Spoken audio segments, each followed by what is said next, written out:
Hello, नमस्कार. कसे आहात सर्व? मस्त आहात ना? मस्त रहा, आनंदी रहा. सर्वात प्रथम तुम्हा सर्वांना श्री स्वामी समर्थ. आजचा दिवस तुम्हाला आनंददायी, आरोग्यदायी जाओ हीच ईश्वरचरणी प्रार्थना. आमच्या प्रवासाची सुरुवात अगदी स्वामी दर्शनाने गोड झाली. अचानक प्लॅन करून आम्ही निघालो आमच्या गावी देवदर्शनासाठी व विकेंडचा आनंद लुटण्यासाठी. हायवेला येऊन आम्ही गाडीच्या शोधात होतो तेवढ्यातच आम्हाला एक कार भेटली जी MH11 साताऱ्याकडे जाणारी होती. तोपर्यंतचा प्रवास आम्ही स्वामींच्या सानिध्यात साताऱ्यापर्यंत कंप्लीट केला. कारण ऑटोमधून उतरल्या जी MH11 भेटली ती होती स्वामी समर्थ भक्ताची. प्रवासाला सुरुवात करण्याआधीच त्या कारवरती स्वामींचं ते छायाचित्र बघून अगदी मनाला आनंद झाला व स्वामी देखील आपल्यासोबत आहे याची अनुभूती आली. तो प्रवास साताऱ्यापर्यंत कंप्लीट केला. तिथून मिस्टरांच्या चुलत्याच्या गाडीमध्ये आम्ही आमच्या गावापर्यंत पोहोचलो. साताऱ्यापर्यंत प्रवास होता ते 1.5-2 तासाचा. तोपर्यंत रुद्रांशने त्याच्या दुपारची एक झोप कंप्लीट केली. त्यानंतर घरून आणलेला दुपारच्या जेवणाचा टिफिन गाडीतच बसून संपवला व तो साताऱ्यापर्यंतचा प्रवास असा तसा का होईना कंप्लीट केला. साताऱ्यामध्ये पोहोचल्यावर गाडीतून उतरल्या दत्तगुरूंचे दर्शन झाले व तेथील प्रवासाचा एंड झाला. मुंबईवरून निघताना गाडीमध्ये स्वामी सोबत होते व उतरल्यानंतर दत्तप्रभूंचे दर्शन अगदी मनाला भारावणारे होते. तिथून आम्ही गेलो मोठ्या दादांच्या. फ्रेश होऊन चहापाणी घेऊन ताईंनी पाहुणचार केला व त्यानंतर निघालो आमच्या गावी जायला. दादासोबत असल्यामुळे सर्व जुन्या गोष्टी पुन्हा बाहेर निघाल्या व हसत खेळत गप्पा मारत 1 तासामध्ये आम्ही आमच्या गावचे अंतर संपवले व फायनली आजी बाबांना सरप्राईज द्यायला रुद्रांश हा हजर झाला.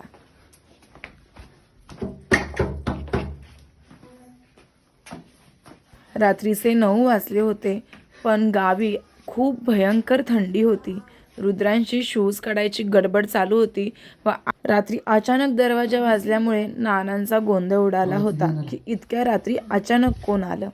त्यानंतर रुद्रांशने आवाज देऊन त्यांना दरवाजा खोलायला लावला पण त्यांना काही कोण आले याचा अंदाज लागत नव्हता.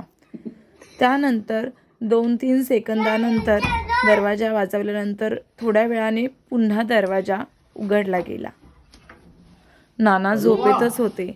अचानक रुद्रांशला बघून तेही खूप शॉक झाले.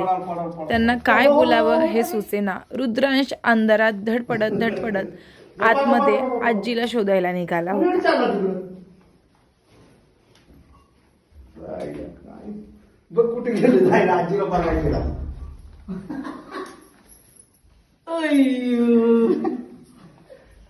अचानक मिळालेल्या सरप्राईजमुळे आजी देखील खूप खुश झाली होती. रुद्रांश त्याचे गावचे घर पाहून इकडे तिकडे नुसता धावत सुटला होता.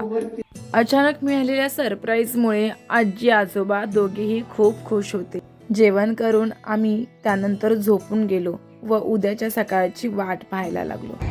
सकाळची ती सोनेरी पहाट मनाला अगदी भारावून टाकणारी होती. खूप थंड हवा, मोकळा श्वास व वातावरणातील पक्ष्यांचा किलबिलाट, अगदी सुंदर असा सुमधुर घंटेचा आवाज मंदिरातून ऐकू येत होता. थकलेल्या मनाला विश्रांती देणारा कोपरा म्हणजे आपलं गाव.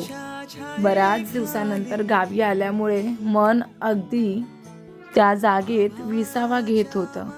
क्षणभर का होईना रोजचं धावपळीचं जीवन, टेन्शन, थकवा अगदी थांबल्यासारखं वाटलं होतं.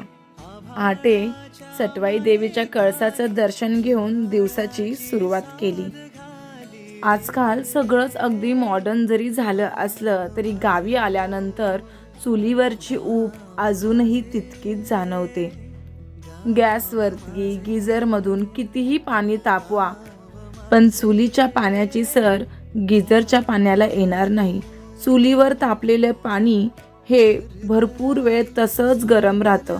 ह्याचा अनुभव मी घेतला आहे. तुम्ही नक्की घेऊन बघा.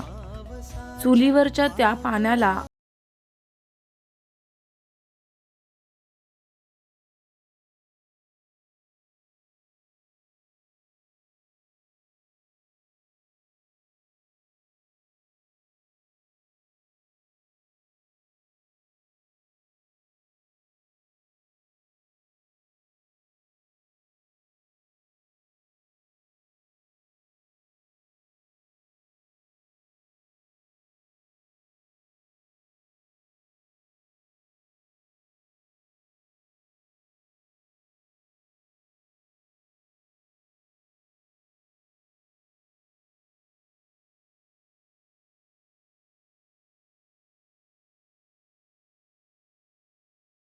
कोकण स्टाईलने आपलं घावणं हे रेडी झालं आहे. अगदी त्याच चवीसारखं सेम परफेक्ट असं घावणं तयार झालं आहे. ही घावण रेसिपी पूर्ण मी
हे एक महान संत होते ज्यांनी रामनामाचा आणि भगवद्गीतेचा उपदेश देऊन लोकांना व्यसनमुक्ती, कौटुंबिक कलह निवारण आणि परमार्थाचा मार्ग दाखवला. त्यांनी अनेक राम मंदिरे उभारली आणि त्यांच्या प्रवचनांनी व शिकवणीने अनेकांचे जीवन बदलले. त्यांच्या शिकवणीचा गाभा हा नामस्मरण होता. महाराजांचे मूळ नाव श्रीपाद दामोदर सातवळेकर. त्यांचे शिकवण त्यांनी रामनामाच्या शक्तीवर भर दिला. त्यांच्या प्रवचनांचा मुख्य आधार श्रीमद भगवद्गीता होता. त्यांनी लोकांना व्यसन, दुराचरण, दुराभिमान यांसारख्या दुर्गुणांपासून दूर राहण्याचा आणि प्रपंच व परमार्थ यांचा समतोल साधण्याचा उपदेश केला. त्यांनी अनेक ठिकाणी रामाची मंदिरे बांधली ज्यामुळे उपासनेची केंद्रे निर्माण झाली. त्यांनी भजन, कीर्तन आणि व्यक्तिगत उपदेशांमधून लोकांचे जीवन सुधारले. त्यांच्या शिकवणीने अनेक कौटुंबिक समस्याही सुटल्या. त्यांना पेशवेकालीन नानासाहेब पेशवे यांच्याशी जोडले जाते ही त्यांची प्रसिद्धी आहे असे म्हटले जाते. नानासाहेब पेशव्यांनी त्यांच्या मांडीवर प्राण सोडले होते. त्यांच्या उपदेशानुसार नामस्मरण करणे हे पुण्य समजण्याऐवजी नामस्मरण न करणे हे पाप आहे असे वाटले पाहिजे अशी त्यांची समाजाला शिकवण होती. त्यांनी भक्तांना पत्रे लिहून आणि दृष्टांत देऊन मार्गदर्शन केले.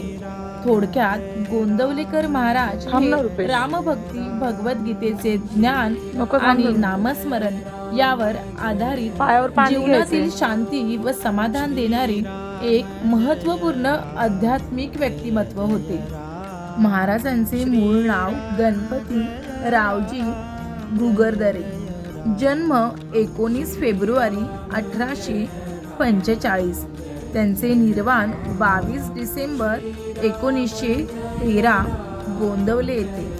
समाधी मंदिर गोंदवले, सातारा. उपास्य दैवत श्रीराम. संप्रदाय समर्थ संप्रदाय.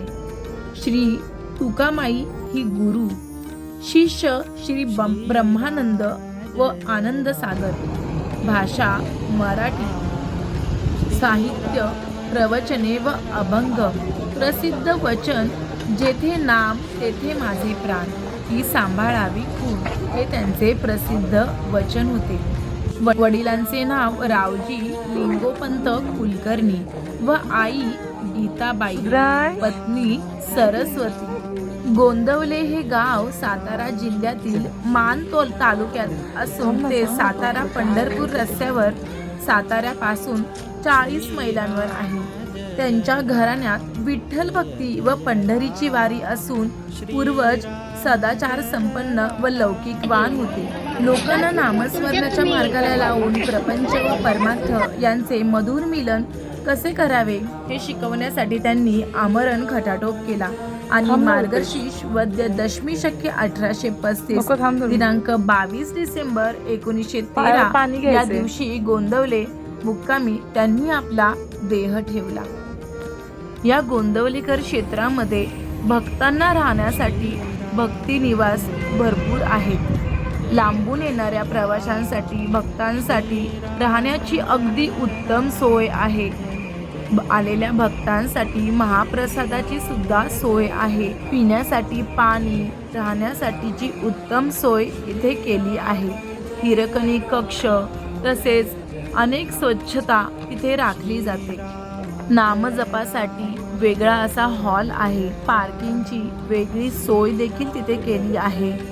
सर्व गोष्टी अगदी शिस्तबद्ध वातावरणामध्ये आहेत. एकदा ह्या गोंदवलेकर क्षेत्राला नक्की भेट द्या. दुपारच्या वेळेस जास्त गर्दी नसल्यामुळे देवाचे दर्शन अगदी शांततेमध्ये झाले.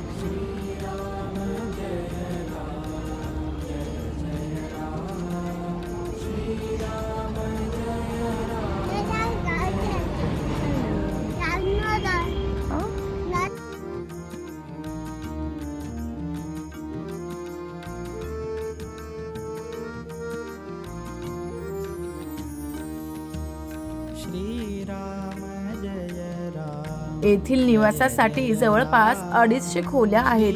भक्त निवासासाठी श्रीराम, चैतन्य, आनंद सागर, डॉक्टर कुर्तकोटी, चिंतामणी, रामानंद निवास या इमारती उभ्या केल्या गेल्या आहेत. तसेच गर्दीच्या वेळी विविध हॉलमध्ये भक्तांची सोय करण्यात येते. येथे सकाळी काकड आरतीची वेळी व संध्याकाळी गोमातेची आरती करून नैवेद्य दाखवण्याची पद्धत पूर्वीप्रमाणे अजूनही सुरू आहे. येथे सर्व मिळून 50च्या वर गायी आणि बैल आहेत. श्री पांडुरंग महाराजांनी देह ठेवल्यावर त्यांच्या स्मरणार्थ येथे एक मजली इमारत बांधण्यात आली आहे, ज्यात खाली एक छोटे सभागृह असून येथे साधकांना जप करण्याची सोय आहे. तर वरच्या मजल्यावर ग्रंथ विभाग आहे, जिथे श्री महाराजांविषयी व संस्थांविषयी प्रकाशित झालेले विविध अंक, स्मरणिका, पुस्तके यांचा संग्रह आहे. तेथील वातावरणात थोडासा वेळ देऊन आम्ही महाराजांचे दर्शन घेऊन घरी आलो. घरी आल्यानंतर नाश्ता, चहा पाणी करून थोडा विसावा घेतला व रुद्रांची मस्ती मात्र अजूनही तशीच चालू होती. त्याचे आजी बाबाही त्याच्या आनंदामध्ये त्याच्यासोबत सहभागी होते.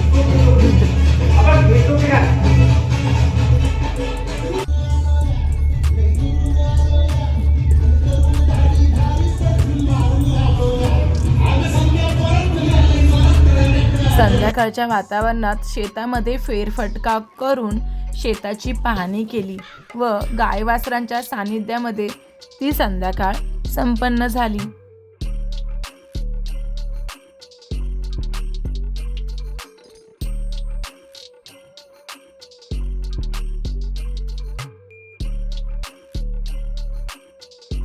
दुसऱ्या दिवशी पहाटे 4 वाजता ज्योतिबाच्या दर्शनाची तयारी सुरू झाली. अंधाऱ्या रात्रीतच आम्ही ज्योतिबाच्या वाटचालीस सुरुवात केली. एवढ्या सकाळी रुद्रांश देखील जागा होता. थंडी खूप वाजत होती. ब्लँकेट, जर्किंग सर्व काही घेऊन आम्ही ज्योतिबाच्या दर्शनाच्या वाटेने निघालो होतो. सकाळी लवकर उठल्यामुळे उगवती पहाट बघण्याची संधी सगळ्यांना ज्योतिबाच्या नावानं चांग भलं. दख्खनचा राजा आमचे आराध्य दैवत ज्योतिबा महाराज यांच्या चरणी नतमस्तक होण्याचा शुभ क्षण नुकताच लाभला होता. कुलदैवत हे पिढ्यानपिढ्या चालत आलेले संरक्षक दैवत असते, ज्याची पूजा करणे हे अगदी महत्त्वाचे मानले जाते. कुलदेवी, कुलदैवत प्रत्येक कुटुंबाचे प्रतिनिधित्व करतात. असे मानले जाते की प्रत्येक कुटुंबाचे विशिष्ट देवतेसोबत पिढ्यानपिढ्या नाते असते. कुलदेवी, कुलदैवत त्या कुटुंबाचे संरक्षक म्हणून पाहिले जाते, जे त्या कुळातील सर्व सदस्यांचे संरक्षण करते.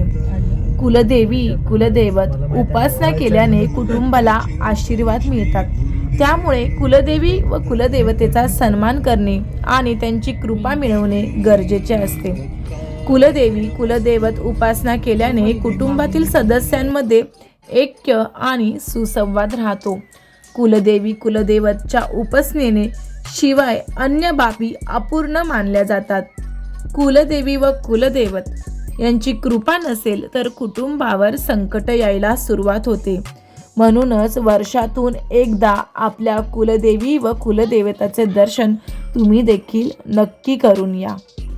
सकाळच्या पहाटेच्या वातावरणात हरिपाठ ऐकत भजन करत रुद्रांश देखील रमला होता व ज्योतिबापर्यंतचा प्रवास हा देवाच्या नावामध्ये सुरू झाला होता.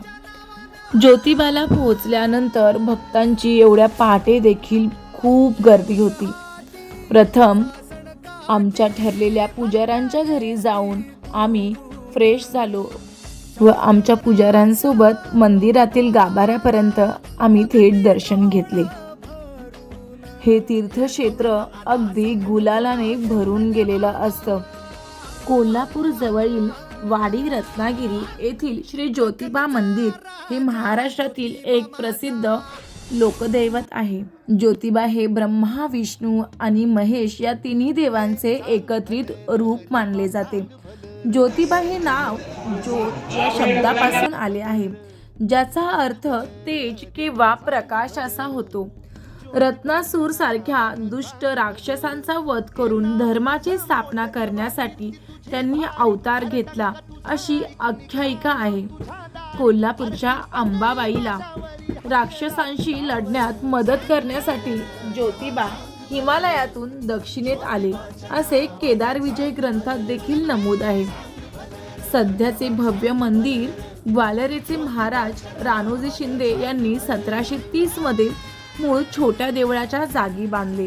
हे मंदिर उत्तम प्रतीच्या काळ्या बेसॉल्ट दगडात बांधलेले असून ते समुद्रसपाटीपासून सुमारे 3120 फूट उंचीवर आहे. येथील मूर्ती चतुर्भुज आहे. मंदिराच्या परिसरात इतरही लहान मंदिरे आहेत. चैत्र पौर्णिमेला येथे मोठी यात्रा भरते, ज्यासाठी महाराष्ट्र आणि इतर राज्यातून लाखो भाविक येतात.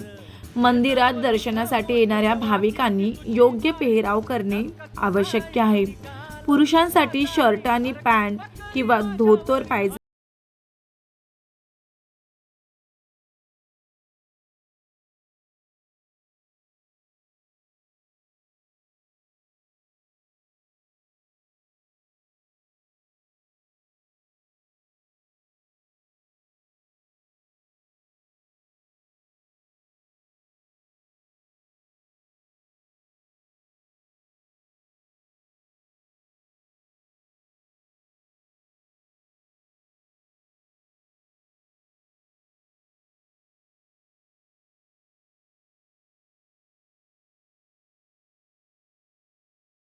लक्ष्मी मातेचे दर्शन घेऊन तेथे सर्वांचे फोटो काढले व आवारातील नवनवीन गोष्टी पाहत बसलो.